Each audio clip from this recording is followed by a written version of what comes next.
Merci Seigneur. Que Dieu parle parmi nous, je l'ai déjà dit, et c'est pour moi une fierté de savoir qu'ici, les dons spirituels sont exercés. Il y a des églises où on n'entend plus la voix de Dieu. Et il n'est pas question qu'ici, eh bien, nous n'entendions plus la voix de Dieu. Plus que jamais, nous avons besoin d'entendre la voix de Dieu. Amen.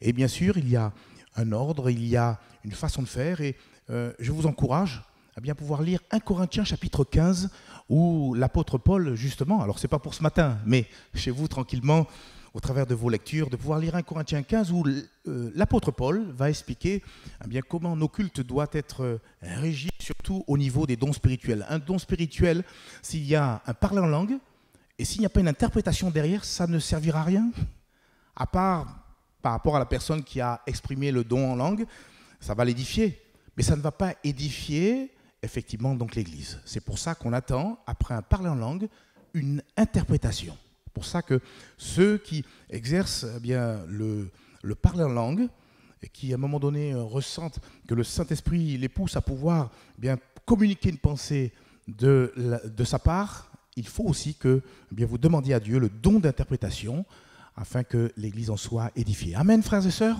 Vous relirez ça tranquillement dans 1 Corinthiens 15, mais ce n'est pas notre propos ce matin. Ce matin, j'aimerais nous entretenir sur une expression impersonnelle que l'on utilise pour exprimer une nécessité, une obligation. Et cette expression, c'est très court, c'est « il faut ». Il faut.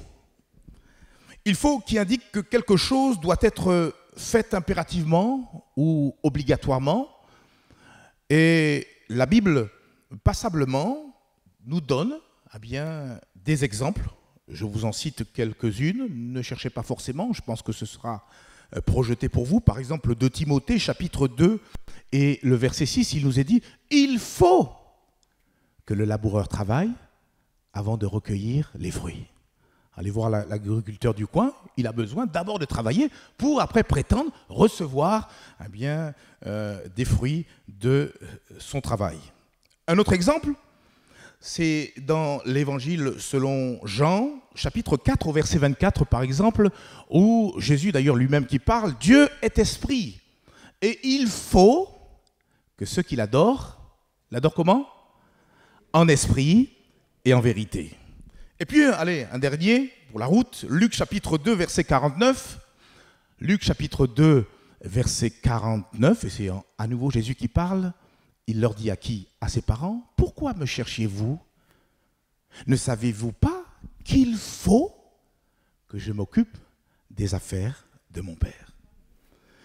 Et de la même manière, il y a pour nous, enfants de Dieu, pour tous les chrétiens qui se trouvent en face de moi, et pour moi-même, également des impératifs, j'ose rajouter indiscutables, que nous devons tous les uns les autres mettre en pratique dans notre propre vie spirituelle. Et pour ce matin, j'ai choisi de vous en partager quelques-uns de ces impératifs, excusez-moi.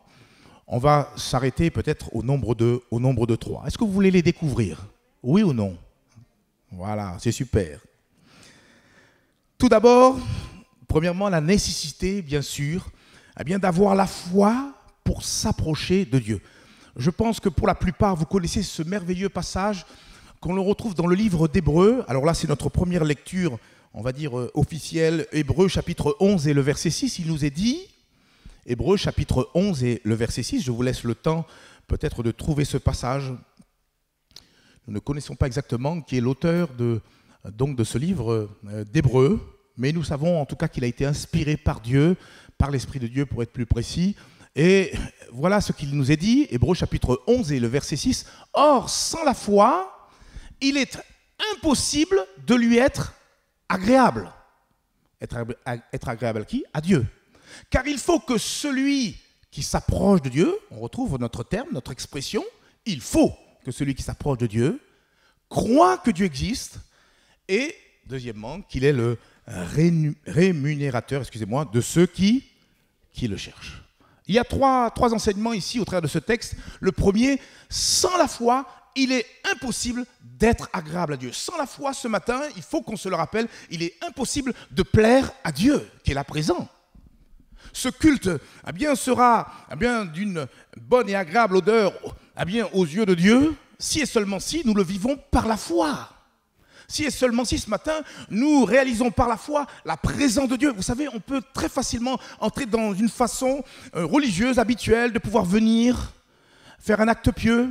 Eh bien, c'est le dimanche, il faut venir. Sans toutefois eh bien, réaliser pleinement la présence de Dieu. Et je vais réaliser pleinement la présence de Dieu si et seulement si, eh bien, par la foi, je réalise qu'il est là présent. Vous savez ce qui manque juste à la présence de Dieu? C'est juste qu'on le voit physiquement. Et s'il se manifestait, frères et sœurs, moi le premier, nous sommes tous par terre. Mais c'est ça la réalité. Et quand on a pris conscience par la foi de la présence de Dieu, frères et sœurs, on ne chante pas à demi-voix. Frères et sœurs, on est là, on est conscient de sa présence, et quelle gloire. On est en spectacle de tout, le royaume des anges. Il y a des choses glorieuses qui se passent, c'est pour ça que même les démons ne peuvent s'approcher, parce que la gloire de Dieu est manifeste. Quand 2 ou 3 sont assemblés, en mon nom, dit Jésus, je suis au milieu d'eux. C'est une question de foi. Si je ne le crois pas, je passerai à côté. Mais si, parce qu'on est plus que 2 ou 3, Jésus est là, c'est indéniable. Et depuis le début, il a entendu tout, il a vu tout, et il nous a même parlé au travers des dons spirituels. Regardons ensemble ce que Dieu dit à son serviteur Moïse concernant le peuple d'Israël, le peuple hébreu, particulièrement lorsque ce peuple a plusieurs fois manifesté du doute et de l'incrédulité à l'égard de Dieu. Nombre chapitre 14 et le verset 11, il nous est dit la chose suivante, comme si Dieu ouvrait son cœur à son serviteur Moïse et il va le dire, jusqu'à quand ce peuple me méprisera-t-il? Jusqu'à quand ne croira-t-il pas en moi? Malgré tous les prodiges que j'ai faits au milieu de lui. Et pour bien apprécier ce verset 11 de ce chapitre 14 du livre des Nombres, il faut peut-être se replonger dans le contexte. Quand Dieu parle à Moïse à ce moment-là, il faut savoir que Moïse, sous l'ordre de Dieu, avait dépêché 12 espions pour aller explorer le pays de Canaan, le pays promis. Et 10 des 12 espions sont revenus en disant, avec beaucoup de défaitisme, alors c'est vrai que le pays de Canaan, on l'a exploré, il y a effectivement des choses extraordinaires, des vivres extraordinaires, c'est un magnifique, un beau pays, mais par contre, oh là là, devant tout le peuple hébreu, ces 10, parmi les 12 espions qui ont été envoyés, ces 10 ont commencé à décourager le peuple en disant que le peuple de Canaan était puissant, en parlant également des villes qui étaient très grandes, c'est vrai, et fortifiées. À un moment donné, ils ont même dit, oui, en plus de ça, on a vu des géants immenses, on était comme des sauterelles à leurs yeux. Alors comprenez que le peuple qui entend ça ont été passablement découragés. Et de ces 12 espions, vous les connaissez, 2, par contre, se sont démarqués, Josué et Caleb. Eux ont dit, c'est vrai, on dit la vérité, c'est vrai, il y avait des géants, tout ça, mais le Dieu qui nous a promis, il nous a fait la promesse d'obtenir ce pays, il sera avec nous. Et nous croyons que nous allons vivre cette conquête de ce merveilleux pays de Canaan. Les 10 espions, en tout cas pour eux, étaient en train de douter que Dieu puisse les amener jusqu'au bout de sa propre promesse. L'absence de foi en Dieu nous amène, et on l'a lu au verset 11 de ce chapitre 14 du livre des Nombres, nous amène quelque part à mépriser la toute-puissance de Dieu. Et je l'ai déjà dit avec force, Dieu n'est pas un homme. Il suffit d'un claquement de doigts et il vous exauce ce qui, à vos yeux, est inimaginable. Dieu peut tout. Il peut absolument tout. Et il pouvait en un instant leur donner à conquérir le pays de Canaan. Mais quand le doute, et pire encore, quand l'incrédulité vient s'installer, quand on laisse l'incrédulité s'installer dans nos cœurs, nous attristons le Dieu qui est appelé omnipotent, c'est-à-dire le Dieu tout-puissant. Il n'a point de limite. Rien n'est impossible à lui. Quand nous refusons de croire Dieu, c'est comme si nous le qualifions aussi de menteur. Parce qu'indirectement et certainement involontairement, ces 10 espions, quelque part en disant « mais ce pays, il est imprenable », ils étaient en train de dire « mais Seigneur, oh, tu nous as menti. Oh Seigneur, tu nous as vendu du rêve. Tu nous as promis un pays, et puis on arrive aux portes de ce pays, et puis on ne peut pas y rentrer. » C'est pas moi qui le dis, c'est l'évangéliste Jean, quand il dit dans 1 Jean chapitre 5, verset 10, lisez avec moi s'il vous plaît, 1 Jean chapitre 5, verset 10. Celui qui croit au Fils de Dieu a ce témoignage en lui-même. Celui qui ne croit pas Dieu le fait menteur, puisqu'ils ne croient pas au témoignage que Dieu a rendu à son Fils. Que veut expliquer l'évangéliste Jean? C'est que Dieu lui-même a attesté, d'ailleurs à un moment donné, même au début du ministère du Seigneur Jésus, Dieu lui-même, Dieu le Père, a dit « Celui-ci est mon Fils en qui j'ai mis toute mon affection ». Il a témoigné que Jésus est réellement le Fils de Dieu. Si quelqu'un doute de cela, il fait Dieu menteur. Autrement dit, Dieu le Père, tu as dit quelque chose bien qui n'est pas forcément vrai. Or, est-ce que Dieu ment? Le père du mensonge, nous le connaissons, c'est le diable, mais Dieu, lui, il est vérité. Et quelqu'un l'a dit, il me semble, c'est dit tout à l'heure, Jésus a dit lui-même, je suis le chemin, je suis la vie, mais il a aussi précisé, je suis la vérité. Gloire à Dieu. Si, comme je l'ai dit vendredi soir, la vérité aujourd'hui trébuche sur la place publique, frères et sœurs, si on pouvait lever le voile sur tout le mensonge qui couvre le monde entier, on serait surpris. Et on s'attacherait davantage à cette espérance qui nous parle de nouveaux cieux, de nouvelles terres. Et cette terre est rongée jusqu'à la gangrène. Et Dieu l'a destinée à la destruction. Pourquoi? Parce que le monde, l'homme, de manière générale, a refusé définitivement de se tourner vers Dieu. C'est pour ça que nous sommes des privilégiés ce matin, en cherchant la face de Dieu, en pouvant bien persévérer, à pouvoir nous attacher plus que jamais à notre Seigneur Jésus-Christ. Sans la foi, la parole de Dieu ne peut rien produire dans nos cœurs. Là aussi, c'est un texte de la parole de Dieu. Quand on lit dans Hébreux chapitre 4 et le verset 2, nous découvrons ce que l'auteur de cet épître exprime. Et il dit « Car cette bonne nouvelle nous a été annoncée aussi bien qu'à eux. Mais la parole qui leur fut annoncée ne leur servit de rien. Pourquoi ? Parce qu'elle ne trouva, allez aidez-moi, pas de la foi chez ceux qui l'entendirent. » Autrement dit, même ce matin, alors qu'on est à l'écoute de la parole de Dieu, parce qu'on peut entendre, mais entendre et écouter, c'est deux choses différentes. Aussi, il faut entendre de la bonne manière. On peut s'habituer à un discours, on peut s'habituer à la prédication, mais si notre cœur est ouvert, et c'est un cercle non pas vicieux mais vertueux cette fois-ci. Lorsqu'on entend la parole de Dieu, la Bible dit ainsi la foi vient de ce qu'on entend et ce qu'on entend vient de la parole de Dieu. Si mon cœur est disposé et ouvert, alors cela va produire un fruit. Vous n'avez pas remarqué, vous avez parlé du Seigneur à des personnes et ça n'a pas... Pourquoi? Parce que la parole n'a pas eu l'occasion de pénétrer. Pourquoi? Parce que la foi n'a pas été manifeste dans le cœur de cette même personne. Aussi que Dieu nous fasse la grâce de toujours écouter la parole de Dieu avec foi, frères et sœurs. Il faut écouter la parole de Dieu avec foi. Même si on entend des choses qui nous dépassent, il faut l'accepter parce que c'est écrit dans la parole de Dieu. Tel un enfant, Père Céleste, tu m'as dit ça, alors je m'en tiens à ce que tu dis, parce que toi tu ne mens pas. Amen. Pour revenir à ce texte de Hébreux chapitre 11, verset 6, on l'a lu, sans la foi, il est impossible de lui être agréable. Et nous retrouvons notre expression personnelle, et c'est l'auteur de ce verset qui le dit, car il faut que celui qui s'approche de Dieu, premièrement, croit que Dieu existe. Et j'aime à le dire, c'est uniquement par la foi qu'on peut appréhender la présence de Dieu. C'est uniquement par la foi que je peux entrer en contact avec Dieu. Si vous êtes ce matin-là, c'est parce que vous avez quelque part manifesté la foi. Et la Bible est claire, elle dit que la foi, elle est répartie dans chacun de nos cœurs, même, peut-être au risque d'étonner certaines personnes, dans le cœur des incroyants. Autrement dit, la foi, elle est là, mais elle est inactive. Et quand cet incroyant, justement, décide, parce que c'est un choix de croire, d'activer cette foi, alors le processus est lancé. Et à l'écoute de la parole de Dieu, la foi prend vie. Ainsi, la foi vient de ce qu'on entend, et ce qu'on entend vient de la parole de Dieu. Et ça devient un cercle vertueux. La personne s'ouvre, elle commence à poser des actes. Prier même, c'est un acte de foi. Mesurez, si vous avez la foi, si vous ne priez pas, prenez les conclusions, frères et sœurs. Mais si nous prions, c'est parce que nous avons la foi, parce que la foi doit s'exprimer par des faits, des gestes, par des paroles, par des actions. Elle doit être manifeste, frères et sœurs. Et ça, c'est important.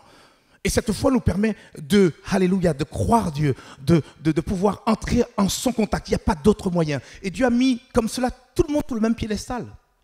S'il fallait accéder à Dieu par de l'argent, il y aurait une inégalité. S'il fallait accéder à Dieu eh bien, par notre piété, il y aurait aussi une inégalité. Mais Dieu a mis tout le monde sur le même piédestal par le moyen de la foi. N'importe qui, aujourd'hui, ce matin, et toi qui regardes ou qui regarderas cette vidéo, si tu décides et fais le choix de croire Dieu et d'entrer en son contact par le biais de la foi, Dieu, eh bien, il permettra eh bien, de pouvoir entrer en retour en contact avec toi. Il faut premièrement qu'il croie, il faut qu'il croie que Dieu existe, et puis deuxièmement, il faut qu'il croie que Dieu est la récompense, la rémunération de ceux et de celles qui le cherchent. Et pour donner un exemple, c'est celui de cette femme. On ne connaît pas forcément son âge, cette femme qui était atteinte de perte de sang. Et puis à un moment donné, elle qui était rejetée de la société, parce qu'il faut aussi replonger dans le contexte, une femme qui avait des pertes de sang était considérée comme impure. Elle ne pouvait même pas avoir une vie sociale normale. Elle était interdite d'entrer dans la synagogue. Si on ramène à notre temps aujourd'hui, elle serait exclue eh bien, de nos rassemblements. Mais cette femme, parce qu'elle a manifesté la foi, parce qu'elle croyait fermement que Jésus seul pouvait la guérir de son mal, elle souffrait d'une perte de sang depuis, eh bien, il me semble-t-il, 12 ans. Et cette femme a dit, si je puis seulement, d'ailleurs c'est écrit, c'est où Matthieu chapitre 9, verset 21, super. Car elle disait en elle-même, si je puis seulement toucher son vêtement, je serai guérie. Et c'est ça qui lui a donné le courage de faire une véritable percée parmi cette foule qui pressait le Seigneur Jésus jusqu'au moment où, dans ce contact de foi, elle a touché le vêtement de Jésus et les choses ont changé pour elle. Elle a eu une vie nouvelle, elle qui avait dépensé tout son argent pour essayer eh bien, d'être guérie. En un instant, en un seul contact, le contact de la foi, cette femme fut guérie. Et j'ai envie de le dire avec vous ce matin, cette femme, elle a réellement vécu, expérimenté le texte qu'on a lu, Hébreux chapitre 11, verset 6. Elle a cru en la personne de Jésus, et mieux encore, elle a cru eh bien, que ce Seigneur était capable eh bien, de pouvoir la guérir. Alors qu'il en soit de même pour nous, avançons par la foi, frères et sœurs. Je le dis, il n'y a que Dieu qui sait ce qui va nous attendre cette année. Cette année est une année charnière. 2022 est particulière. Et il nous faudra prendre position. Et nous allons prendre position que par la foi, pas autrement, pas par les sentiments, pas par les sensations. Ah, je sens pas. Frères et sœurs, avançons par la foi. Et alors Dieu sera notre rémunérateur. Et comme nous l'avons entendu au travers du don spirituel, il sera nous garder en temps et en heure. Ce qui est dans le creux de la main, personne ne pourra le ravir. Que Dieu soit béni. Voilà un premier exemple, une première expression. Il faut donc, eh bien, lorsque nous approchons de Dieu, manifester la foi. Je vous propose d'en voir un deuxième, très rapidement, où nous retrouvons encore l'expression « il faut ». C'est lorsqu'il est question d'obéir à Dieu plutôt qu'aux hommes. Actes chapitre 5, du verset 27 jusqu'au verset 29. Nous sommes là rendus à la naissance de l'Église de Jésus-Christ. On est à Jérusalem. Et il nous est dit, on le lit au verset 27, après qu'ils les eurent amenés en présence du Saint-Hédrin, donc les Pierre et les apôtres furent convoqués, arrêtés, pour être questionnés par le Saint-Hédrin. Qu'était-ce le Saint-Hédrin? C'était entre autres ce tribunal religieux qui rassemblait à peu près 70 personnes. Et ce Saint-Hédrin était présidé par le souverain sacrificateur. Et puis à côté de lui, il y avait tous les partis religieux juifs de l'époque, entre autres les pharisiens, les sadducéens, qui eux ne croyaient pas à la résurrection, tandis que les pharisiens eux croyaient à la résurrection. Il y avait également les scribes, en tout cas toute une panelle de personnes, des anciens étaient là aussi, etc. Et quand il y avait bien une question d'ordre religieuse, on amenait les personnes devant le Saint-Hédrin. C'est pour ça qu'il est dit, après qu'ils les eurent amenés en présence du Saint-Hédrin, le souverain sacrificateur les interrogea en ces termes. Nous lisons, verset 28, « Nous vous avions formellement défendu d'enseigner en ce nom-là.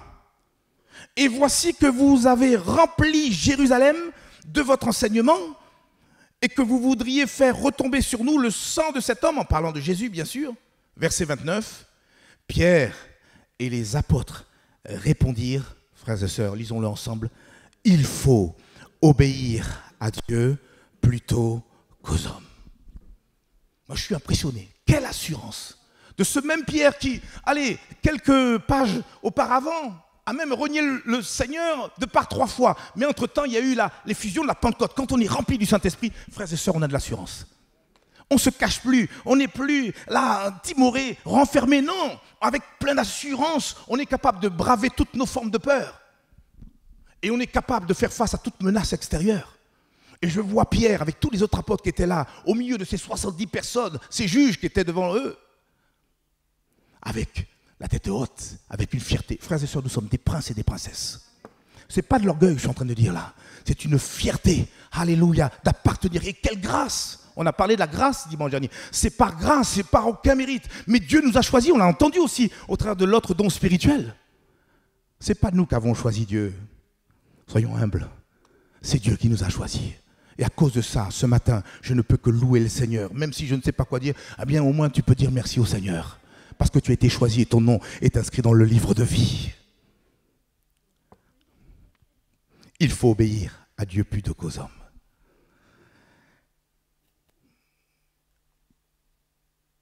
Et on le voit au travers du texte un peu plus bas. Il y a eu une vive discussion. Certainement, ils ont dû mettre Pierre et les apôtres de côté, et puis ils ont discuté entre eux.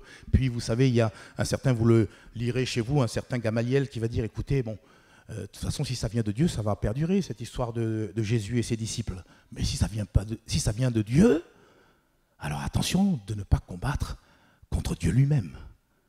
Et puis, ils s'en sont tenus à cette réflexion, cette parole de sagesse qu'a exprimé un certain pharisien du nom de Gamaliel. Et puis, un peu plus bas, on lit dans Actes chapitre 5, les versets 40 et 42. Donc, tous se rangèrent à l'avis de notre ami Gamaliel.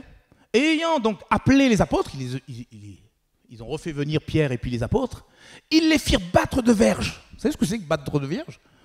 Ils ont tapé, à fouet, la flagellation, et ils leur défendirent de parler au nom de Jésus. Et après, ils les relâchèrent. Verset 41, les apôtres se retirèrent de devant le Sanhédrin. Frères et sœurs, comment? Joyeux d'avoir été jugés, dignes de subir des outrages pour le nom de Jésus. Déjà ça, ce verset 41, c'est surnaturel. Frères et sœurs, la joie que nous avons, elle ne doit pas dépendre des circonstances. Si on continue à regarder aux circonstances, vous allez être triste.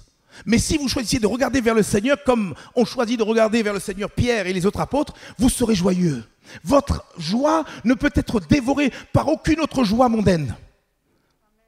Par aucune oppression, aucune attaque extérieure. Votre joie, elle est surnaturelle. Elle vient du Saint-Esprit qui est au-dedans de vous. Parce que la Bible dit le fruit de l'Esprit, c'est l'amour, la joie et la paix. Alléluia, que Dieu soit béni. Et puis on lit un peu plus bas au verset 42. Et chaque jour,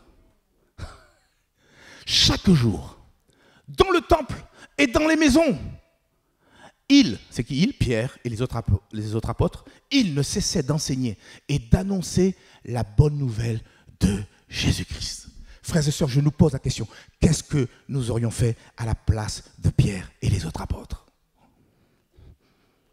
Vous savez, nous on a bon dos ici, hein? On ne connaît pas vraiment la persécution physique. Hein? Soyons honnêtes.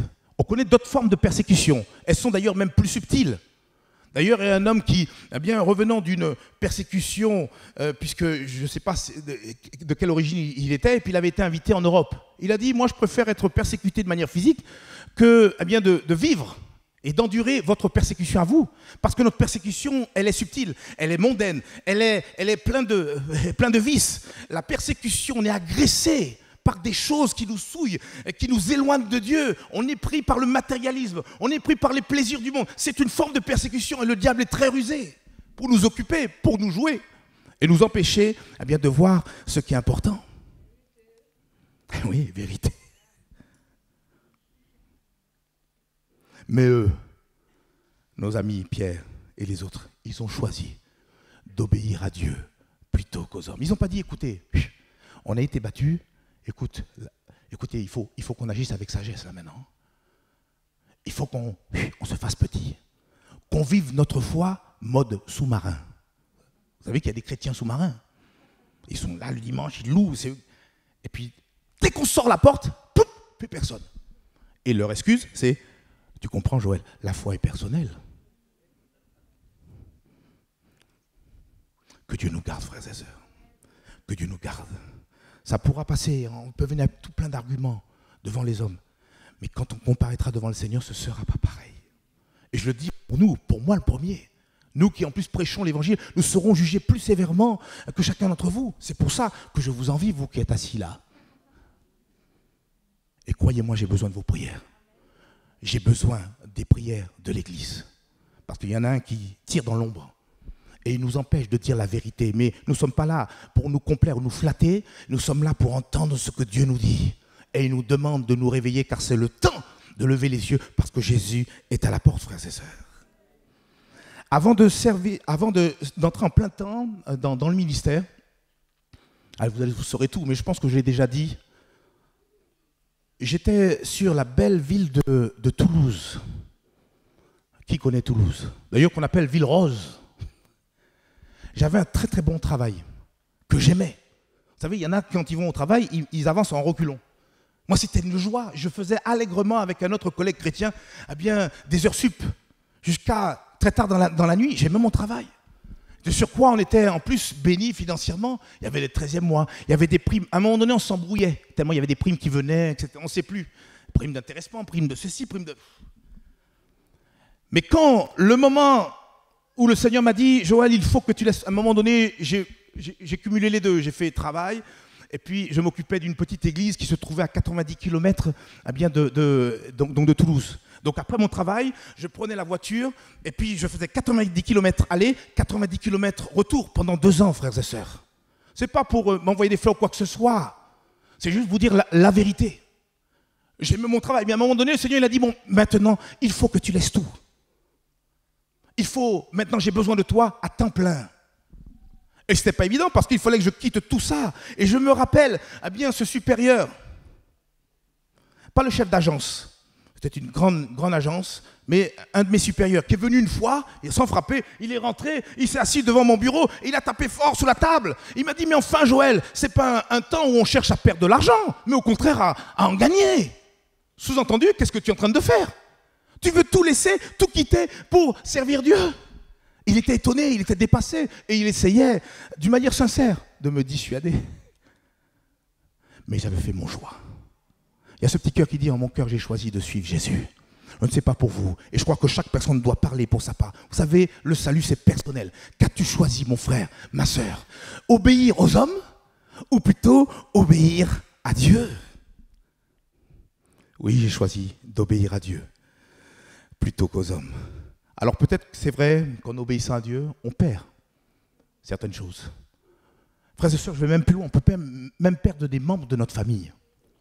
On peut perdre même des bons amis, soi-disant amis. Alors, à partir du moment où même vous choisissez de suivre le Seigneur et vous refusez la voie du mal, certains, soi-disant amis, s'éloignent. Ne soyez pas surpris par cela. On peut perdre du confort, on peut perdre peut-être des facilités qu'on avait.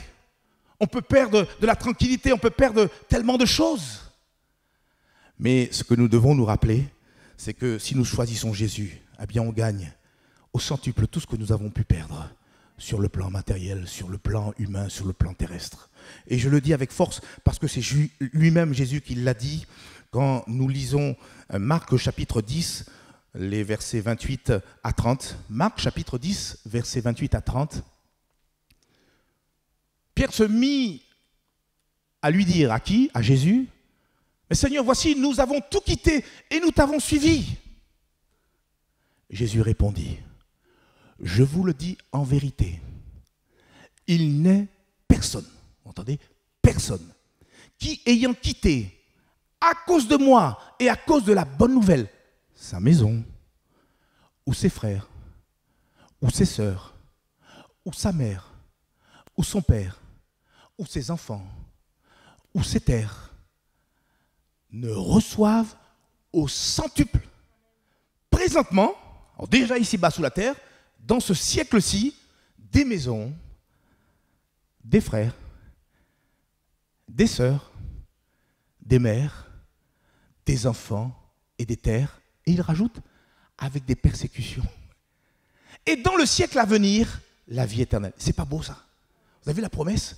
J'ai vu des personnes, ils ont tout perdu. Il y avait un ami qu'on avait hébergé, on était étudiants à l'époque avec d'autres chrétiens, on a hébergé un Éthiopien qui était venu faire ses études et puis il a rencontré Jésus. Mais il ne pouvait plus rentrer dans son pays. Pourquoi? Parce que son papa l'attendait avec un grand couteau. Il était au départ musulman et comme il a rencontré Jésus, on n'accepte pas ces choses.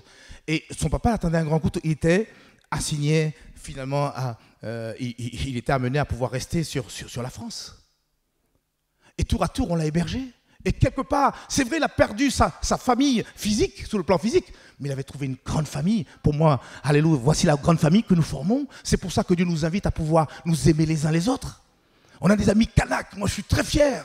J'ai cru comprendre que ce matin, il y a même un Russe parmi nous. Je ne sais plus. Mais en tout cas, peu importe.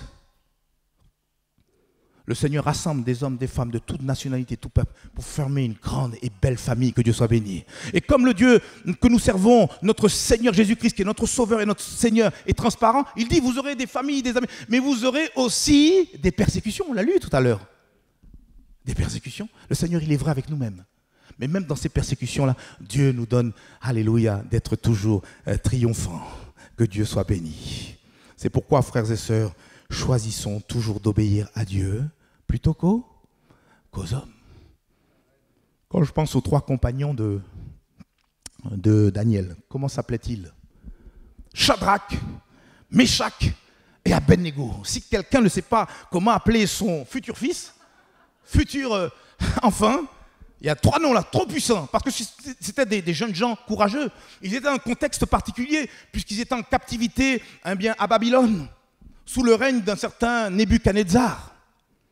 Et puis à un moment donné, ce roi a cru bon de pouvoir ériger une statue en son honneur, puisqu'il avait demandé de pouvoir mettre en place une statue d'or. Ça devait briller sur le soleil, 30 mètres de haut, 3 mètres de large. Et il avait demandé que tous les habitants de Babylone puissent se rassembler à un moment donné et au son de la musique de pouvoir se prosterner devant cette statue.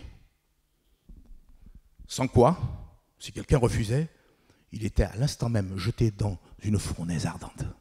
Quel dilemme pour ces 3 juifs, Shadrach, Meshach et Abednego, qui étaient des hommes, on le voit bien quand on lit le livre Daniel, qui étaient des gens très attachés à Dieu, qui eux avaient aussi compris qu'il faut obéir à Dieu plutôt qu'aux hommes, et qui connaissaient aussi la parole de Dieu, puisque vous savez que Dieu nous a laissé 10 commandements, et le deuxième de ces commandements, c'est quoi? Tu ne te feras point de représentation quelconque des choses qui sont en haut sur la terre, qui sont en haut dans le ciel ou en bas sous la terre, et tu ne te prosterneras point devant elles. Frères et sœurs, s'il y a quelque chose que Dieu déteste, c'est que nous puissions nous prosterner devant autre chose ou une autre personne que sa personne. Dieu est un Dieu jaloux. Toute l'adoration revient à notre Dieu. Même Jean, qui était sur l'île de Patmos, quand il a vu les révélations que l'ange lui a données à un moment donné, et même à 2 reprises, lisez le livre d'Apocalypse, il tombe devant cet ange, et cet ange lui dit, oh, qu'est-ce que tu fais? Je suis ton compagnon de service. Adore Dieu seul. Lisez-le. Même Satan est venu devant Jésus, le Fils de Dieu, lui dit, si tu te prosternes devant moi. Donc c'est la créature qui parle, parce que le diable reste encore une créature. Seul Dieu est le créateur. Et seul lui mérite l'adoration. Quand on vient, on se rassemble, frères et sœurs, c'est pour adorer Dieu. Que jamais nos yeux soient tournés vers l'homme. Personne n'est quoi que ce soit. Nous sommes tous sauvés par grâce. Et nous avons besoin de diriger nos yeux vers le Seigneur. Alors pour Shadrach, Meshach et Abednego, c'était trop clair. Pas question de se prosterner. Alors imaginez-vous, tout le monde se prosterne. Et eux, ils restent debout. Il y a un moment donné, il faut qu'on soit assez courageux dans le Seigneur pour pouvoir prendre position dans ce monde. Quelquefois, il faut même marcher à contre-courant. Shadrach, Meshach et Abednego étaient tous les 3 prêts à mourir plutôt que de désobéir à Dieu. Waouh! Waouh! Et ils vont dire dans Daniel chapitre 3, versets 17 à 18, Daniel chapitre 3, versets 17 à 18, « Voici notre Dieu que nous servons peut nous délivrer de la fournaise ardente. Et il nous délivrera de ta main, ô roi, dans tous les cas. » Et il rajoute, « Sinon, sache, ô roi, que nous ne servirons pas tes dieux et que nous n'adorerons pas la statue d'or que tu as élevée. » Et ça, croyez-moi, ça a mis en rogne le roi. Et vous connaissez la suite, vous la lirez dans Daniel chapitre 3. Dieu les a secourus et d'une manière miraculeuse. Ayons cet état d'esprit. Soyons des Shadrach, Meshach et Abednego qui, tout comme Pierre, disent eh bien, il faut obéir à Dieu plutôt qu'aux hommes. Voulez-vous un dernier exemple, toujours dans ce deuxième point? Je pense au... Allez, on va honorer les femmes. Là où peut-être les hommes faillissent, il y a des femmes qui se sont démarquées dans la Bible. C'est deux femmes, deux sages femmes. Allez, Shifra et l'autre, comment elle s'appelait? Poua, voilà. Pua ou Poua, peu importe. Mais ces femmes avaient reçu l'ordre du roi Pharaon, qui était à l'époque même considéré comme un demi-dieu, le monarque de l'époque. Il leur avait été demandé de pouvoir tuer tous les enfants qui naissaient, des Hébreux, des enfants mâles, je précise, dès leur naissance. Et vous comprenez bien, elle aussi connaissait les 10 commandements, elle connaissait en tout cas donc la pensée de Dieu. Il n'y avait pas encore les commandements, là je précise, mais elle avait déjà la pensée. Il n'était pas question de tuer une vie. Et là, ils ont refusé de pouvoir appliquer cet ordre. Et donc, ils ont décidé de pouvoir garder en vie tous les enfants, frères et sœurs, mâles des enfants des Hébreux. Et je crois que si le Seigneur tarde à venir, nous serons, frères et sœurs, de plus en plus amenés à prendre position d'une manière ferme face à toute loi de ce monde qui voudrait nous inviter à renier la loi morale que Dieu nous a laissée au travers des 10 commandements. C'est vrai ou c'est pas vrai? C'est subtil, mais à des moments, il faudra se positionner. Il faudra se positionner. Alors quelqu'un, je l'entends d'ici, quelqu'un pourrait me dire, mais n'est-il pas écrit dans le livre de Romains, il faut se soumettre aux autorités? Je dis Amen. Et vous êtes témoin que les mardis, on demande au Seigneur qu'il puisse bénir notre maire, qu'il puisse bénir notre président. On a besoin du respect pour tous ces hommes. Et d'ailleurs, on l'a entendu au travers d'une prière. On a besoin de prier pour eux, pour qu'ils puissent faire les bons choix.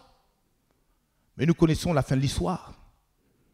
Et on a besoin aussi à des moments, avec la force que Dieu nous donne, de pouvoir prendre position et de discerner ce qui est bien et ce qui est mal. Parce qu'aujourd'hui, on a mis tout tohu-bohu, toutes les choses à l'inverse. On appelle bien ce qui est mal et mal ce qui est bien. C'est vrai ou c'est pas vrai?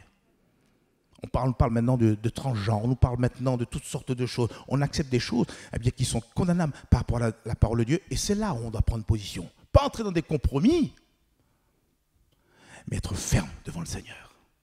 Tout comme Shadrach, Meshach et Abednego, tout comme Shifra et Pua. Oui, on aura besoin, alléluia, de pouvoir à des moments prendre des positions. Donc se soumettre aux autorités, oui, mais dans la mesure où ce qu'on nous demande est en harmonie avec ce que nous croyons comme étant la vérité, la parole de Dieu. Amen. J'ai cru comprendre qu'il était question de pouvoir modifier quelques textes de la parole de Dieu. Et certains disent que c'est pour s'harmoniser avec l'évolution de notre temps. Frères et sœurs, connaissons bien la parole de Dieu. De peur que si elle soit modifiée comme elle ne devrait pas le modifier, le Seigneur dit si on retranche ou on ajoute un iota, on est passible de toutes sortes de conséquences.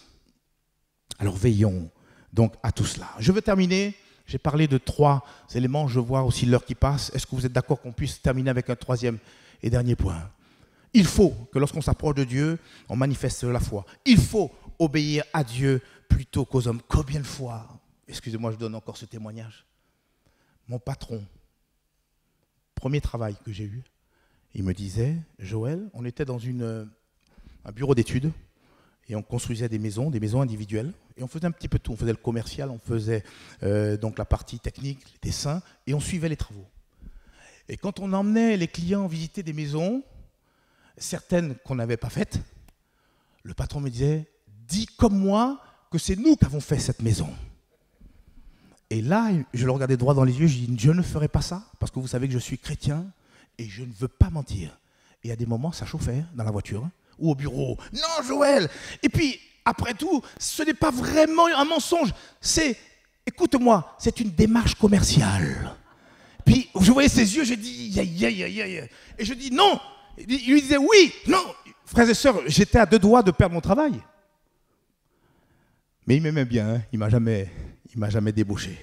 Mais il avait vu bien ma position. D'ailleurs, pour preuve, lui-même, par la suite, est venu à l'église. Quand il est rentré dans l'église la première fois, il a dit « Oh, ce lieu, il est saint. Oh, je sens, il sentait des choses. » Souvent, il m'invitait à manger avec lui. Frères et sœurs, ces gens, ils ont une apparence, mais tout comme nous, ils ont besoin de la grâce de Dieu. Prions pour nos patrons, prions pour ceux qui nous entourent, ceux qui ne nous comprennent pas parce qu'ils ne connaissent pas le Seigneur. Allez, je referme la parenthèse. Troisième et dernier impératif que nous voyons ce matin, il nous faut diminuer pour que Christ grandisse en nous. C'est Jean-Baptiste qui l'a dit dans Jean chapitre 3 et le verset 30, et c'est marrant, ça rejoint un petit peu ce qu'a dit notre frère en introduction à la Sainte Seine. Il le dit, c'est très simple, très court, mais c'est puissant. C'est un enseignement très puissant. Il faut qu'il croisse, parlant de Jésus, et que je diminue. Et il parlait de manière prophétique de ce que serait effectivement sa vie, mais aussi son ministère. Il savait qu'il avait, en tant que précurseur, introduit le Seigneur Jésus. Mais pour lui était venu le temps qu'il puisse s'effacer petit à petit. Et il sort de la scène de ce monde et il laisse place au Seigneur Jésus. Et je crois que cet enseignement, il est valable pour chacun d'entre nous. De la même manière, on a besoin de laisser le Seigneur Jésus grandir dans nos vies et que nous-mêmes, nous puissions diminuer. Qu'est-ce qui doit diminuer en nous? C'est notre nature pécheresse, c'est notre moi. On a besoin de dire au Seigneur, Seigneur, aide-moi à marcher humblement avec toi. Aide-moi à me dire, ce n'est pas nos opinions ou effectivement notre pensée qui doit prédominer, c'est Jésus. On s'appelle chrétien. Chrétien veut dire petit Christ.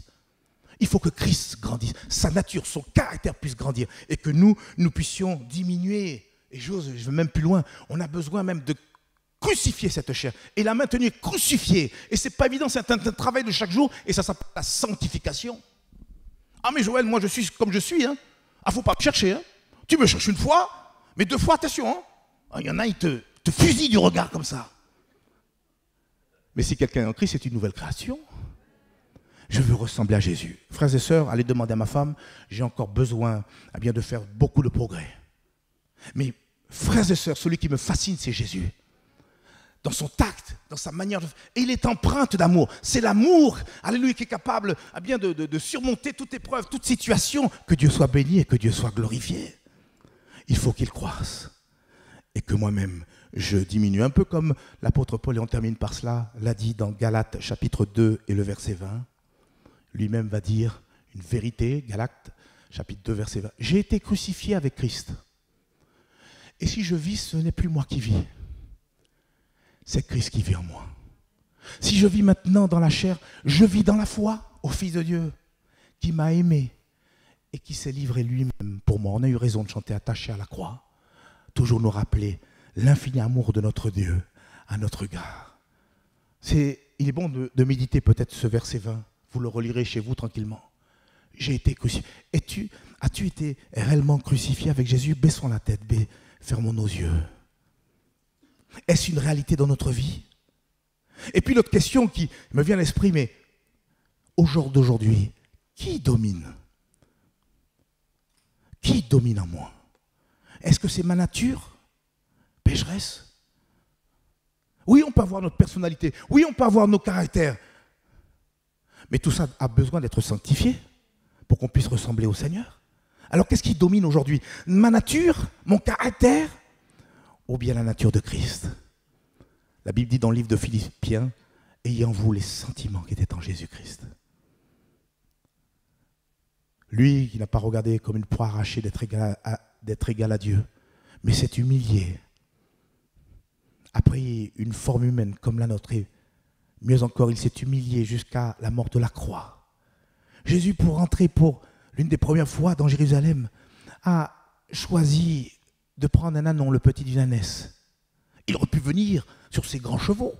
Il aurait pu demander à toute une cohorte, d'anges, de venir l'introduire. Humblement, il est entré dans Jérusalem. Il est venu dans ce monde, il était ce petit enfant dans cette crèche. Pourquoi? Parce qu'il n'y avait plus de place dans l'hôtellerie. Il nous a montré le chemin et il nous demande de le ressembler en tout point. Seigneur, change-moi. Seigneur, transforme-moi. Seigneur, fais-moi grâce. Prions, prions ensemble le Seigneur. Seigneur, merci pour tous ces impératifs divins que tu veux nous voir, Seigneur, mon Dieu, vivre au quotidien. Nous ne voudrions pas être des chrétiens de nom, mais nous voudrions vivre ta parole. Oui, pour nous approcher de toi, il nous faut manifester la foi. Sans la foi, tu nous le répètes ce matin, c'est impossible de te plaire, impossible d'avoir aucune connexion. Tu nous as rappelé ce matin qu'il faut obéir à Dieu plutôt qu'aux hommes. Seigneur, aide-nous à ne point entrer dans des compromis, mais que nous soyons 100% pour toi, car nous avons choisi de te suivre pour le meilleur et pour le pire, et même jusqu'à la mort. Seigneur, pour cela, grandis, Seigneur, au-dedans de nous, et que nous mourions à nous-mêmes. Tu vois tout ce qui a besoin d'être crucifié encore dans nos vies. Pardonne-nous. Purifie-nous, sanctifie-nous. Oh Seigneur, alléluia, gloire à Dieu. Je fais un appel ce matin. Tous ceux et celles qui veulent, alléluia, voir encore des choses mourir dans leur vie. Des mauvais caractères, des mauvais comportements, des vices, peut-être même des péchés, des choses que vous avez besoin de déposer, alléluia, sur la croix, crucifiés sur la croix. Levez-vous à votre place. Et avec vous, moi je suis déjà debout, tout va bien. Alléluia, mais un acte de foi, dire Seigneur, je ne veux pas que ce matin encore, Seigneur, ta parole soit stérile, mais qu'elle puisse produire du fruit et qu'au sortir de ce moment, je puisse, alléluia, entendre la voix du Saint-Esprit qui me demande de changer, de couper, d'émonder toutes ces choses dans ma vie, alléluia. Gloire à Dieu, Seigneur, je te prie pour toutes ces personnes qui se sont levées, tous ceux qui ont besoin de la grâce de Dieu, tous ceux, Seigneur, comme moi, Seigneur, qui ont besoin, Seigneur, d'un attouchement de ta part, parce que tu reviens bientôt, parce que rien d'impur, rien de souillé ne pourra entrer dans ton royaume des cieux. Seigneur, je te prie, Seigneur, de nous transformer, de nous changer. Seigneur, pardonne-nous de nos péchés, pardonne-nous de nos faux raisonnements. Seigneur, donne-nous à être sanctifiés par ta parole. Oh Seigneur, tu as dit ta parole est la vérité. Sanctifie-les par ta parole. Que ce matin, ta parole nous sanctifie, nous mette à part, Seigneur. Oui, il faut, Seigneur, et cette résolution, tu l'as prise lorsque tu es venu jusque sur ce bois infâme. Il fallait que tu meures. Alléluia, pour que nous soyons en retour pardonnés nos péchés. Seigneur, aide-nous, donne-nous le vouloir et le faire. Donne-nous de la volonté, réveille nos cœurs, aide-nous à ne point, Seigneur, regarder les autres, mais nous regarder nous-mêmes, transforme-nous, pétris-nous, change-nous de l'intérieur au nom de Jésus. Réveille l'Église, Seigneur Père d'Istre, donne-nous à être cette lumière, Seigneur Père, qui brille, pas une lumière qui s'éteigne, mais une lumière qui brille pour tous ceux, Seigneur, qui nous entourent. Oui, Seigneur, nous voudrions, Seigneur Père, pleinement obéir à Dieu plutôt qu'aux hommes au nom de Jésus. Alléluia, Seigneur, je te le demande au nom de Jésus-Christ. Bénis ton Église. Merci, alléluia, pour la famille que nous formons. Donne-nous à nous aimer les uns les autres. Donne-nous du respect les uns pour les autres. Mais donne-nous surtout du respect et de la crainte pour ton saint nom. Au nom de Jésus. Amen et amen. Et le peuple de Dieu dit Amen. Vous pouvez vous asseoir.